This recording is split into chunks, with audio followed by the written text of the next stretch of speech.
Doctor ইউনূসের পদত্যাগ চায় না বিএনপি, তবে আবেগের বশে থাকতে না চাইলে বিকল্প বেছে নেবে জনগণ, মন্তব্য সালাউদ্দিন আহমেদের। বিএনপির আন্দোলনের চাপে প্রধান উপদেষ্টার পদত্যাগের ভাবনা, মন্তব্য সার্জিসের। কয়েকজন উপদেষ্টা আর এনসিপিকে দুষল রাজনৈতিক দলগুলো। শুধু নির্বাচনের জন্যই আসেনি এই সরকার, বললেন পরিবেশ উপদেষ্টা। জানালেন ডিসেম্বর থেকে জুনের মধ্যেই হবে নির্বাচন। নানা চ্যালেঞ্জ সত্ত্বেও বাজেট নিয়ে কাজ করছে সরকার, জানালেন অর্থ উপদেষ্টা। ক্ষমতাসীনদের কাছে লোকরা 5 দশক সুবিধা পেয়েছেন, মন্তব্য ফাহমিদা খাতুনের। দেখছিলেন ক্রাউন সিমেন্ট সংবাদ শিরোনাম। বিএনপি স্থায়ী কমিটির সদস্য সালাউদ্দিন আহমেদ বলেছেন, ডক্টর মোহাম্মদ ইউনূসের পদত্যাগ চায় না বিএনপি। বিএনপি চায় নির্বাচনী রোডম্যাপ। আর বিএনপি চেয়ারপারসনের উপদেষ্টা জয়নুল আবেদিন ফারুক বলেছেন, অন্যের হাতে বন্দর দেয়া, করিডোর দেয়া এবং নির্বাচনকে বিলম্বিত করার সংস্কার চায় না বিএনপি। সরকারকে অস্থিতিশীল করে এমন সংস্কারও চান না বলে জানিয়েছেন তিনি। রিপোর্ট করছেন আহমেদ সরওয়ার। অন্তর্বর্তী সরকারের প্রধান উপদেষ্টা ডক্টর মোহাম্মদ ইউনূস পদত্যাগ করতে চান এমন খবরের প্রতিক্রিয়ায় বিএনপি স্থায়ী কমিটির সদস্য সালাউদ্দিন আহমেদ বলেছেন, তার পদত্যাগ দাবি করেনি বিএনপি। তিনি যদি পদত্যাগ করতে চান বা দায়িত্ব ছেড়ে দিতে চান, সেটি তার ব্যক্তিগত বিষয় হতে পারে। আমরা চেয়েছি রোডম্যাপ, উনি নিজে দায়িত্ব ছেড়ে দিতে চান। রাষ্ট্র পরিচালনার বিষয়, এখানে আবেগের কোনো বিষয় নেই, আবেগ তাড়িত হয়ে কোনো সিদ্ধান্ত নেওয়ার বিষয় নেই। আমরা তো ওনার পদত্যাগ চাইনি, তারপরেও যদি উনি ব্যক্তিগতভাবে মনে করেন যে ওনার অসুবিধা, উনি থাকতে চান না, তখন জাতি সেটার বিকল্প চিন্তা করবে। এই পৃথিবীতে কেউ অপরিহার্য নয়, কিন্তু আমরা মনে করি উনি একজন বিশ্ববরেণ্য সম্মানিত মানুষ। তিনি এই বিষয়টা অনুধাবন করে অতি শীঘ্র নির্বাচনে একটা রোডম্যাপ প্রদান করে সংস্কার এবং বিচার কার্য চালু থাকবে এবং জাতীয় ঐক্যমতের ভিত্তিতে উনি সরকার পরিচালনা করবেন।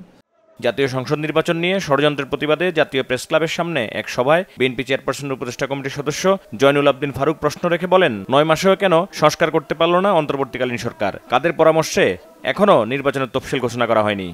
আমরা তো আপনার কাছে নির্বাচন চাই, সংস্কার করেন, এমন সংস্কার করেন না যে সংস্কারের মধ্য দিয়ে করিডোর হবে, চট্টগ্রামের বন্দর অন্যের হাতে চলে যাবে। এমন সংস্কার করেন না যে সংস্কারের মধ্য দিয়ে ষড়যন্ত্রকারীরা নির্বাচনকে বিলম্বিত করে আপনাকে অস্থির করে তুলবে। এদিকে বিএনপি ক্ষমতা এলে জুলাই আগস্ট আন্দোলনের শহীদ ও আহতদের পরিবারের সব দায়িত্ব রাষ্ট্র নেবে বলেছেন বিএনপি সিনিয়র যুগ্ম মহাসচিব রুহুল কবির রিজভী। নরসিংদীতে তিনি একথা বলেন। যারা এই আন্দোলনের সুফল পাচ্ছেন, যারা উপদেষ্টা হয়েছেন, বড় বড় পদ পাচ্ছেন, রাজনৈতিক দল গড়ে তুলছেন, তারা তো এই বিষয়গুলি আরো খবর নেওয়া উচিত ছিল। তারা তো একক দাবিদার মনে করতে, তারা আজকে নেই কেন? ইনশাল্লাহ বিএনপি যদি ক্ষমতায় আসে, প্রতিটি শহীদ এবং যারা আহত হয়েছেন প্রত্যেকটি দায়িত্ব তখন রাষ্ট্র দায়িত্ব পালন করবে। আমরা বিএনপি পরিবারের পৃষ্ঠপোষক তারেক রহমানের নির্দেশনায় শহীদ আরমান মোল্লার পরিবারের সদস্যদের আর্থিক সহায়তার পাশাপাশি সন্তানদের লেখাপড়ার দায়িত্ব বিএনপি নিয়েছে বলেও জানান দলটির নেতা। আহমেদ সরওয়ার, বাংলা ভিশন, ঢাকা। বিএনপির কাছে নির্বাচনের রোডম্যাপ চাওয়ার পাশাপাশি গণহত্যার বিচারের রোডম্যাপ, দেশের মৌলিক সংস্কারের রোডম্যাপ, জুলাই গণহত্যার নির্দেশদাতা খুনি হাসিনার বিচারের রোডম্যাপ চেয়েছেন জাতীয় নাগরিক পার্টির উত্তরাঞ্চলের মুখ্য সংগঠক সার্জিস আলম। শুক্রবার নিজের ফেসবুক পোস্টে বিএনপি স্থায়ী কমিটির সদস্য সালাউদ্দিন আহমেদের মন্তব্যের প্রতিক্রিয়ায় এ দাবি করেছেন তিনি। লিখেন, এই মুহূর্তে বিএনপি বাংলাদেশের সবচেয়ে বড় রাজনৈতিক দল, সেই হিসেবে তাদের কাছে বাংলাদেশের মানুষের প্রত্যাশা অনেক বেশি, তাদের দায়বদ্ধতাও সবচেয়ে বেশি। সমাধানের একমাত্র পথ হিসেবে যখন নির্বাচনের রোডম্যাপের কথা বলা হয়, তখন জুলাই অভ্যুত্থানে অংশগ্রহণ করা সাধারণ জনগণ আশাহত হন, শহীদ পরিবারের সদস্যরা আশাহত হন, আহত যোদ্ধারা আশাহত হন। কোটি মানুষ যে আকাঙ্ক্ষাকে সামনে রেখে 5 আগস্টে জীবনের মায়া না করে রাজপথে নেমে এসেছিল, তাদের স্বপ্ন ভঙ্গ হয়। ছাত্র জনতা এবং বিভিন্ন রাজনৈতিক দলের অনুরোধে প্রধান উপদেষ্টার দায়িত্ব নিয়েছিলেন ডক্টর মোহাম্মদ ইউনূস। এখন ভারতীয় ষড়যন্ত্রে বারবার তাকে সংস্কার কাজে বাধা দিয়ে বিরক্ত করা হচ্ছে বলেছেন জাতীয় নাগরিক পার্টি এনসিপির যুগ্ম সদস্য সচিব জয়নাল আবেদিন শিশির। শুক্রবার বিকেলে বাংলা ভিশনকে দেয়া এক সাক্ষাৎকারে জয়নাল আবেদিন শিশির বলেছেন, অধ্যাপক মোহাম্মদ ইউনূসকে পদত্যাগের দিকে ঠেলে দিতে চাইছে একটি চক্র। দিল্লি থেকে আরেকটি ১/১১ ঘটানোর ষড়যন্ত্র চলছে। তিনি বলেন, এনসিপি ইতিমধ্যে বেশ কয়েকটি রাজনৈতিক দলের সঙ্গে আলোচনা করেছে। জাতীয় স্বার্থে মতাদর্শগত বিভেদ ভুলে বিএনপির সঙ্গেও কাজ করতে আগ্রহী এনসিপি। তবে উপদেষ্টা পরিষদ থেকে ২ ছাত্র উপদেষ্টার পদত্যাগ চাওয়ার সময় বিএনপি মনে রাখা উচিত, তাদের দেয়া তালিকা থেকেও অনেকেই উপদেষ্টা হয়েছেন। কেউ কেউ 111-এর একটি পাতানো ফাঁদে পা দিয়ে বিভিন্নভাবে ওনার সংস্কার কাজে বাধা দিচ্ছে। উনি যে সংস্কারের ম্যান্ডেট নিয়ে এসেছেন, এই সংস্কারের প্রত্যেকটি কাজে বাধা দিয়ে ওনাকে বিরক্ত করছে, যার কারণে উনি পদত্যাগ করতে বাধ্য হচ্ছেন। এখন যদি বিএনপি 2 জন ছাত্র উপদেষ্টার পদত্যাগ দাবি করে, তাহলে স্বাভাবিকভাবে প্রশ্ন ওঠে, বিএনপি যে তালিকা দিয়েছে, যাদেরকে উপদেষ্টা বানিয়েছে, তাদের তালিকা থেকে যাদেরকে উপদেষ্টা বানানো হয়েছে, সেটা কেন থাকবে? সেটারও তো পদত্যাগের প্রশ্ন উঠবে। প্রধান উপদেষ্টা ডক্টর মোহাম্মদ ইউনূসের পদত্যাগ করার আগ্রহের জন্য কয়েকজন উপদেষ্টা এবং এনসিপিকে দোষারোপ করছে ডান, বাম এবং মধ্যপন্থী রাজনৈতিক দলগুলো। এবি পার্টির চেয়ারম্যান মুজিবুর রহমান মঞ্জু বলেছেন, পদত্যাগ সমাধান নয়, আলাপ আলোচনার মধ্য দিয়ে সমঝোতামূলক সমাধানে পৌঁছানোর আহ্বান জানিয়েছেন তিনি। এদিকে বিপ্লবী ওয়ার্কার্স পার্টির সাধারণ সম্পাদক সাইফুল হক বলেছেন, উপদেষ্টাদের জন্য অন্তর্বর্তী সরকার নিরপেক্ষতা হারিয়েছে। উপদেষ্টা সহ এনসিপিকে দোষারোপ করছে গণ অধিকার পরিষদ। রিপোর্ট করছেন ফরুক বাবু। গণ অভ্যুত্থানের মাধ্যমে গঠন হওয়া অন্তর্বর্তী সরকারের প্রধানের দায়িত্ব পান ডক্টর মোহাম্মদ ইউনূস। তবে 10 মাস অতিক্রম হওয়ার আগেই তিনি পদত্যাগের আগ্রহ জানিয়েছেন। তার পদত্যাগের বিষয় সরকারিভাবে নয়, রাজনৈতিক দল এনসিপির মাধ্যমে জানানো হয়েছে। এ বিষয়ে জরুরি সংবাদ সম্মেলন পার্টির চেয়ারম্যান মুজিবুর রহমান মঞ্জু। তিনি বলেন, এনসিপি নেতাদের বক্তব্য রাজনৈতিক দূরত্ব সৃষ্টি করছে। এমন পরিস্থিতিতে প্রধান উপদেষ্টার পদত্যাগ ভয়াবহ অনিশ্চয়তার জন্ম দেবে। পদত্যাগ কোনো সমাধান নয়, বরং আলাপ আলোচনার মাধ্যমে সকল পক্ষ আপনারা একটা সমঝোতামূলক সমাধানে আসুন। যে সমস্ত উপদেষ্টাদের ব্যাপারে কথা উঠেছে, অভিযোগ উঠেছে, দেখেন অনেক বিষয় নিয়ে কথা হয়েছে, কিন্তু একজন উপদেষ্টাকেও আমরা দেখলাম না দায় স্বীকার করে পদত্যাগ করতে। আমি অনুরোধ করব যে প্রফেসর ইউনূস, উনি হয়তো কঠোর হতে চান না। আমরা অনেকবার আশা করেছিলাম যে উনি ওনার উপদেষ্টা পরিষদে একটা পরিবর্তন আনবেন, কিন্তু আমরা দেখেছি উনি পরিবর্তন আনেন নাই, হয়তো নতুন নতুন কাউকে যুক্ত করেছেন। আমাদের অনুরোধ থাকবে যে প্রফেসর ইউনূস যেহেতু কঠোর হতে চান না, যে সমস্ত উপদেষ্টারা মনে করছেন যে আপনারা অনৈক্যের জন্য দায়ী, আপনারা বিভেদের জন্য দায়ী, আপনারা রাষ্ট্রটাকে একটা জায়গায় নিতে পারছেন না, প্লিজ আপনারা পদত্যাগ করুন। আপনারা পদত্যাগ করে সেখানে যোগ্য লোকদেরকে দায়িত্ব স্থাপনের জন্য আপনারা একটা পথ খুলুন। এদিকে ডক্টর ইউনূসের পদত্যাগ ইস্যুতে নিজেদের অবস্থান জানাতে দলীয় কার্যালয়ে সংবাদ সম্মেলন করেছে বিপ্লবী ওয়ার্কার্স পার্টির সাধারণ সম্পাদক সাইফুল হক। বলেন, সরকার দায়িত্বের বাইরে গিয়ে বিভিন্ন এজেন্ডা বাস্তবায়নের চেষ্টা করছে, যে কারণে অন্তর্বর্তী সরকারের নিরপেক্ষতা প্রশ্নবিদ্ধ হচ্ছে।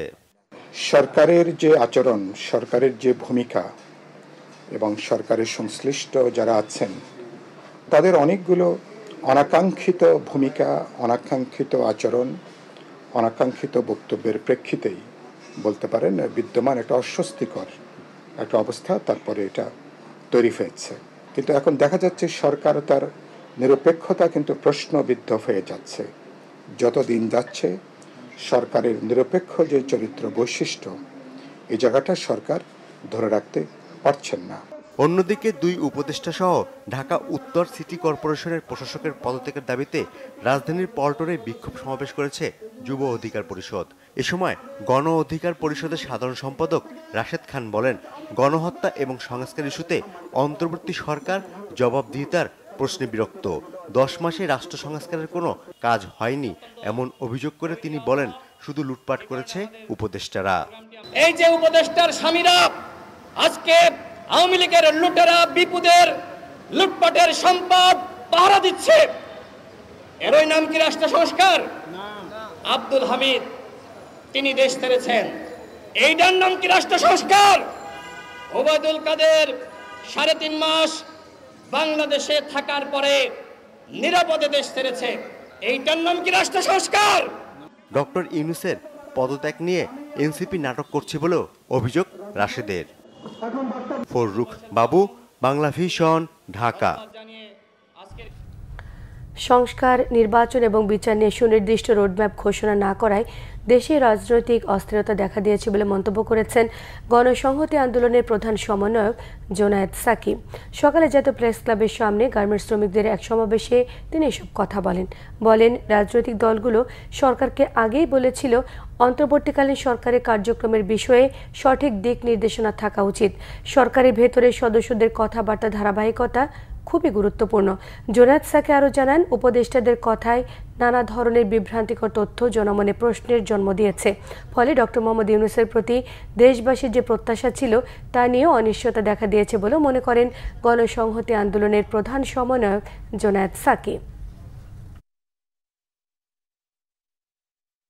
বিচার, সংস্কার এবং নির্বাচন, এই 3টি বিষয়ে সুস্পষ্ট রোডম্যাপ সরকার ঘোষণা করুক, তাতে রাজনৈতিক স্থিতিশীলতা আসবে। না যাওয়ার পরিণতি আমরা আজকে দেখছি, একটা ভয়ঙ্কর অস্থিরতা, উত্তেজনা সমস্ত রাজনৈতিক আন্দোলনে তৈরি হয়েছে এবং আন্দোলনকারী শক্তি যারা ফাঁসিবাদের পতন ঘটিয়েছে তাদের মধ্যে আজকে একটা অনৈক্য সৃষ্টি হয়েছে, পরস্পর মুখোমুখি অবস্থা তৈরি হয়েছে। মনে রাখবেন, এই পরস্পর বিরোধ এবং মুখোমুখি অবস্থা কেবলমাত্র জাতির শক্তি তাদের দেশি বিদেশি মিত্রদেরকে সহায়তা করবে। ডিসেম্বর থেকে জুনের মধ্যে নির্বাচন, এদিক সেদিক যাওয়ার সুযোগ নেই বলেছেন পরিবেশ, বন ও জলবায়ু পরিবর্তন এবং পানি সম্পদ মন্ত্রণালয়ের উপদেষ্টা সৈয়দা রেজওয়ানা হাসান। ঢাকা বিশ্ববিদ্যালয়ের নওয়াব আলী চৌধুরী সিনেট ভবনে জিওলজিক্যাল সোসাইটি অব বাংলাদেশের 24তম জাতীয় সম্মেলনে তিনি এসব কথা বলেন নির্বাচন ডিসেম্বর থেকে জুনের মধ্যেই হবে, সে লক্ষ্যে প্রধান উপদেষ্টা এবং উপদেষ্টা পরিষদ কাজ করছেন। নির্বাচনের সম্ভাব্য ঘোষণা দিলেও বিচার ও সংস্কারে সরকার বাধার সম্মুখীন হচ্ছে বলে অভিযোগ করেছেন সৈয়দা রেজওয়ানা হাসান। দায়িত্ব পালনে সরকার বাধাগ্রস্ত হচ্ছে উল্লেখ করে এই উপদেষ্টা বলেন, শুধু নির্বাচনের দায়িত্বের জন্যই আসেনি এই সরকার।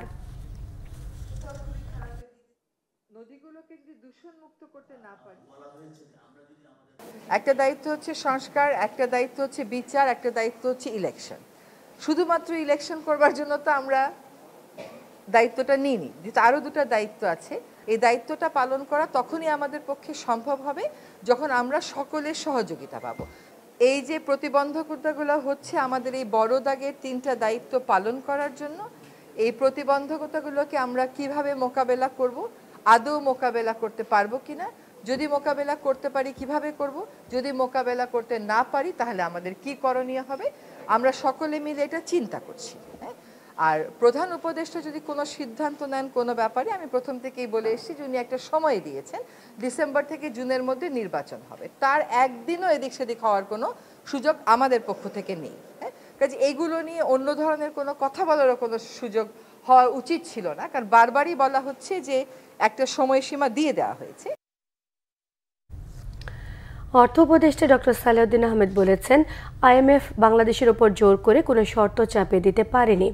বাংলাদেশ ইকোনমিক অলিম্পিয়াডের চূড়ান্ত পর্বের অনুষ্ঠানে তিনি বলেন, সরকারের নানা চ্যালেঞ্জ থাকা সত্ত্বেও বাজেট নিয়ে কাজ প্রায় শেষ পর্যায়ে। এ সময় সিপিডির নির্বাহী পরিচালক ডক্টর ফাহমিদা খাতুন বলেছেন, বিগত 5 দশকে অর্থনীতির প্রবৃদ্ধির সুফল সবার কাছে পৌঁছেনি।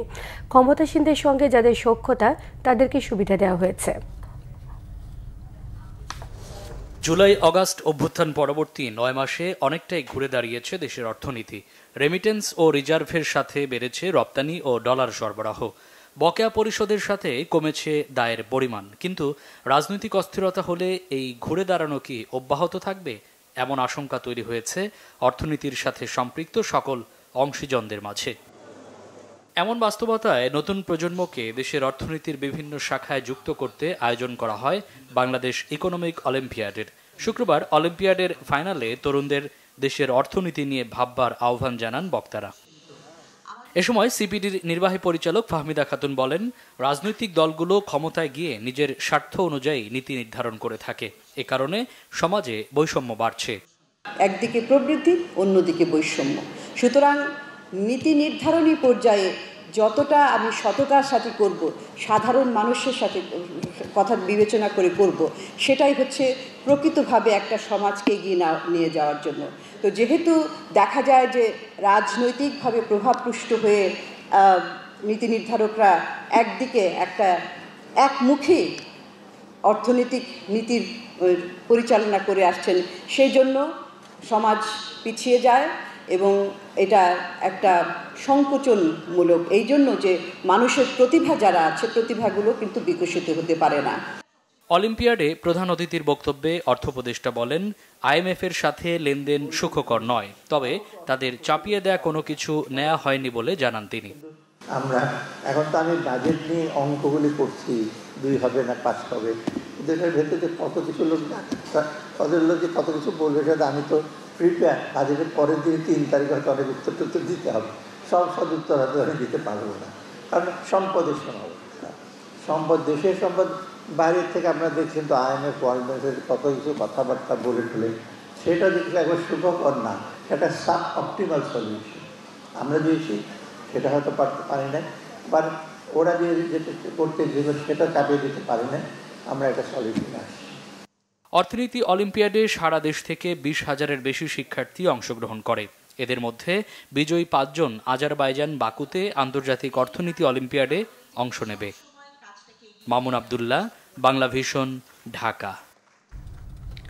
তরুণদের বিজ্ঞান এবং প্রযুক্তি চর্চা আগ্রহী হবার আহ্বান জানিয়েছেন বিএনপির ভারপ্রাপ্ত চেয়ারম্যান তারেক রহমানের স্ত্রী ডাক্তার জুবাইদা রহমান।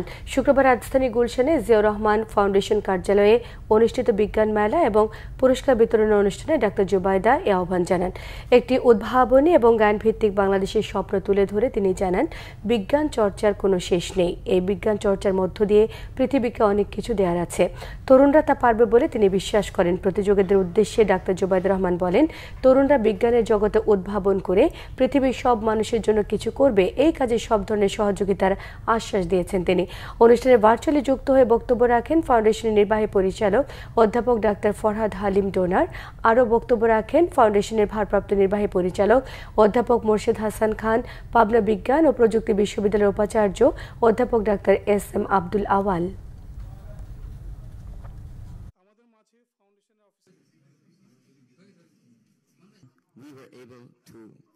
আমি প্রত্যেক প্রতিযোগীকে তাদের অভিনব বিজ্ঞান প্রজেক্টের জন্য জানাই আমার প্রাণঢালা অভিনন্দন। আমি জিয়াউর রহমান ফাউন্ডেশনের প্রত্যেক সদস্যকে জানাই আমার আন্তরিক ধন্যবাদ। তাদের নিরলস প্রচেষ্টার ফলে আজ এই অনুষ্ঠান নিখুঁতভাবে পরিচালিত হচ্ছে। জিয়াউর রহমান ফাউন্ডেশন সমাজসেবামূলক কাজের একটি অসাধারণ দৃষ্টান্ত। এবং পরিশেষে প্রতিযোগীদের উদ্দেশ্যে বলতে চাই যে তোমরা ভবিষ্যতে ইনশাআল্লাহ নিজ নিজ ক্ষেত্রে সার্থক হয়ে বিশ্বের বুকে বাংলাদেশের নাম উজ্জ্বল করবে। সরকারি হিসেবে জিডিপিতে কুটির, ক্ষুদ্র এবং মাঝারি শিল্প CSME খাতের অবদান 30 থেকে 32% হলেও এই খাতে নিয়ে সরকারের পদক্ষেপ সামান্য বলে মনে করেন উদ্যোক্তা এবং বিশ্লেষকরা। খেলাপি ঋণ এবং অর্থ পাচারে দেশের অধিকাংশ ব্যাংক ডুবতে বসলেও এখনও রাষ্ট্রের নজর বড় উদ্যোক্তাদের দিকেই, অথচ দেশের 85% কর্মসংস্থান সৃষ্টিতে অবদান রাখা SME খাত রাষ্ট্রীয় অগ্রাধিকার পেলে পাল্টে যাবে দেশের আর্থ-সামাজিক অবস্থা বলে মনে করেন বিশ্লেষকরা। SME খাত নিয়ে গোলাম মইনুল আহসানের 3 পর্বের ধারাবাহিকের আজ থাকছে প্রথম পর্ব। প্রতি বছর চাকরির বাজারে আসছেন অন্তত 20 লাখ নতুন মুখ। এর বিপরীতে মাত্র 1 লাখের মিলছে সরকারি চাকরি। বাকিদের যেতে হয় বেসরকারি চাকরিতে কিংবা বইতে হয় বেকারত্বের যন্ত্রণা। তবে মুদ্রার অপিটের ছবিও আছে, যা সমাজের দৃষ্টিভঙ্গিকে চ্যালেঞ্জ জানাতে পারে। যারা চাকরির পেছনে না ছুটে হচ্ছেন উদ্যোক্তা। এমনই গল্প যেন এই 5 তরুণ তরুণীর, যারা পাচ্ছের অক্সফোর্ড খ্যাত ঢাকা বিশ্ববিদ্যালয় থেকে পাশ করে কোনো প্রকার চাকরি না খুঁজে হয়েছেন উদ্যোক্তা, সৃষ্টি করছেন কর্মসংস্থান।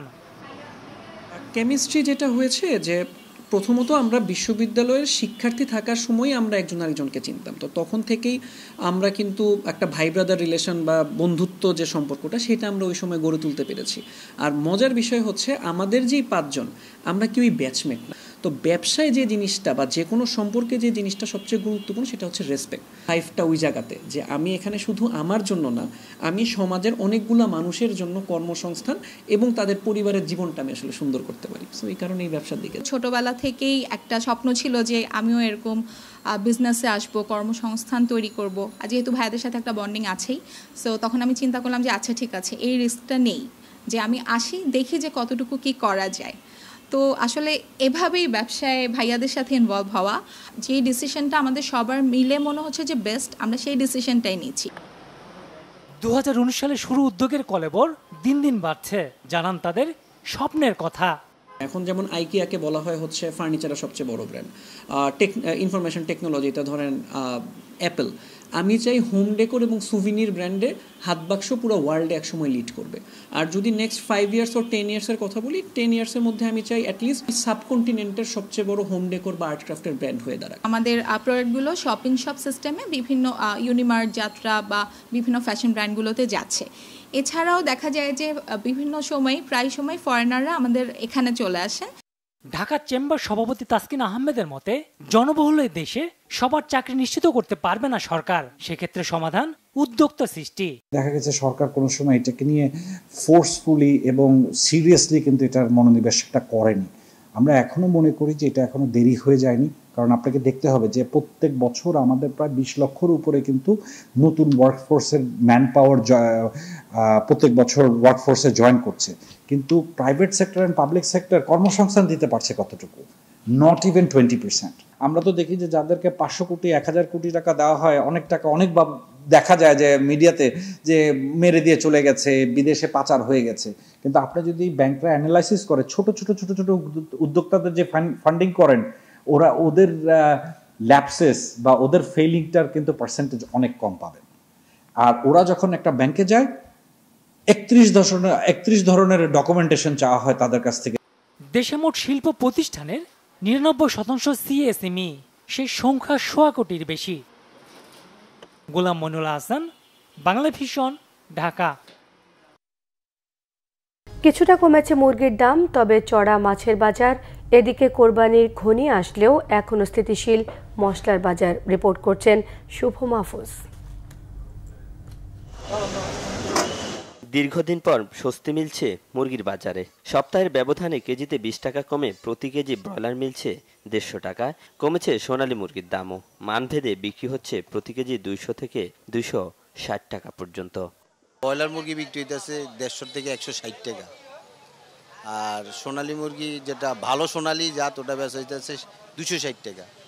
আবার হাইব্রিড মুরগিটা বিক্রি হইতেছে 220 থেকে 30 টাকা, আর কালার বাট একটা আছে ওটা 200 টাকা বিক্রি হইতেছে। সবজির বাজারেও কিছুটা স্বস্তি। পর্যাপ্ত সরবরাহ থাকায় প্রায় প্রতিটি সবজি মিলছে 40 থেকে 50 টাকায়। বর্ষাকালীন সবজি বের হয়েছে তো জন্য কিছুটা কম দেখা যাচ্ছে। ওই যে কাঁকরোল, ঢেঁড়স, ভেন্ডি, করলা অনেক আগের থেকে কম আছে। কাঁকরোল 60 টাকা, ভেন্ডি 40 টাকা, পটল 50 টাকা, শসা 60 টাকা, সিজিঙ্গা 50, 40, 60 বিভিন্ন রেটের, করলা 50 টাকা। তবে মাছের দাম অনেকটাই ঊর্ধ্বমুখী। আমরা মাছে ভাতে বাঙালি, সেই মাছ তো ধরা ছোঁয়ার বাইরে চলে গেছে। এখন ডাল ভাতে যে আমরা বাঙালি সেটাও দুষ্কর। আমি আপনার মারফত সংশ্লিষ্ট কর্মকর্তার কাছে জানতে চাই, নদীর মাছের দাম বেশি চাষের মাছের চেয়ে, নদীর মাছের দাম কিভাবে বেশি হয়? এটা তো উৎপাদন কোনো খরচ নাই, একটা মহাজন খরচ থাকতে পারে, কিন্তু নদীর মাছের দাম কেন তো বেশি থাকবে? এদিকে কোরবানির ঈদ সামনে রেখে এখনও স্বাভাবিক রয়েছে মশলার বাজার। সব ধরনের মশলাই বিক্রি হচ্ছে আগের দামে। কমেছে আদা রসুনের দাম। প্রতি কেজি আদা 100 থেকে 120, আর রসুন বিক্রি হচ্ছে 100 থেকে 150 টাকায়। গত মাসে যে দামটা ছিল এই মাসে এসে কেজি প্রতি 200 থেকে 300 টাকা কমেছে। জিরার দামটাও একটু নিম্নমুখী, এখন 580 থেকে শুরু করে 640-50 এরকম দাম চলতেছে। লবঙ্গ দামটাও ঠিক আছে। আদা বেশি 150 টাকা, বর্তমান ব্যস্ত আছে 120 থেকে ধরে 100 টাকা। এই যে রসুন এটা রমজানে বেচছে 220 টাকা 200 টাকা, আমরা বর্তমান ব্যস্ত আছে 180 থেকে 150 টাকা। নিত্যপণ্যের দাম সাধারণ মানুষের নাগালে আনতে সরকারের আরও তদারকি চান ক্রেতারা। শুভ মাহফুজ, বাংলা ভিশন, ঢাকা। ক্রিকেট। বাংলাদেশ পাকিস্তান টি-20 সিরিজে নিরাপত্তার দায়িত্বে থাকবে পাকিস্তানি সেনাবাহিনী। দেশটির স্বরাষ্ট্র মন্ত্রণালয়ের বরাতে পাকিস্তানের টিভি প্রতিবেদনে বলা হয়েছে, আসন্ন বাংলাদেশ সিরিজে পাকিস্তানি সেনাবাহিনী মোতায়েনের অনুমোদন দেওয়া হয়েছে। নিরাপত্তা নিশ্চিত করতে এবং সুষ্ঠুভাবে সিরিজ শেষ করতে সেনাবাহিনীর পাশাপাশি পুরো সিরিজ জুড়ে বেসামরিক সশস্ত্র বাহিনীও মোতায়েন থাকবে। ভারত পাকিস্তান যুদ্ধের কারণে এই সিরিজ নিয়ে অনিশ্চয়তা তৈরি হয়। দুদেশের যুদ্ধবিরতি ঘোষণার পর বিসিবিকে নতুন সূচি পাঠায় পিসিবি। অন্তর্বর্তী সরকারের সবুজ সংকেত পাওয়ার পর সম্মতি জানিয়েছে বিসিবি। প্রথমে 5 ম্যাচের টি-20 সিরিজ আয়োজনের পরিকল্পনা থাকলেও পরবর্তীতে নিরাপত্তার কারণে সিরিজ কমিয়ে 3 ম্যাচের সিরিজ করা হয়। 28 মে থেকে 1 জুনের মধ্যে সিরিজের সবকটি ম্যাচই হবে লাহোরের গাদ্দাফি স্টেডিয়ামে। 25 মে পাকিস্তান পা রাখবে বাংলাদেশ দল। এই ছিল এখনকার মতো। পরের সংবাদ রাত 10:30টায়। 9টায় রয়েছে নিউজ 20 দেখার আমন্ত্রণ রইল। এছাড়া বাংলা ভিশন সংবাদ ও সংবাদ সংশ্লিষ্ট অনুষ্ঠান দেখতে ভিজিট করুন www.bbnews24.com, facebook.com/banglavisionnews, সাবস্ক্রাইব করুন youtube.com/banglavisionnews। সঙ্গে থাকায় ধন্যবাদ।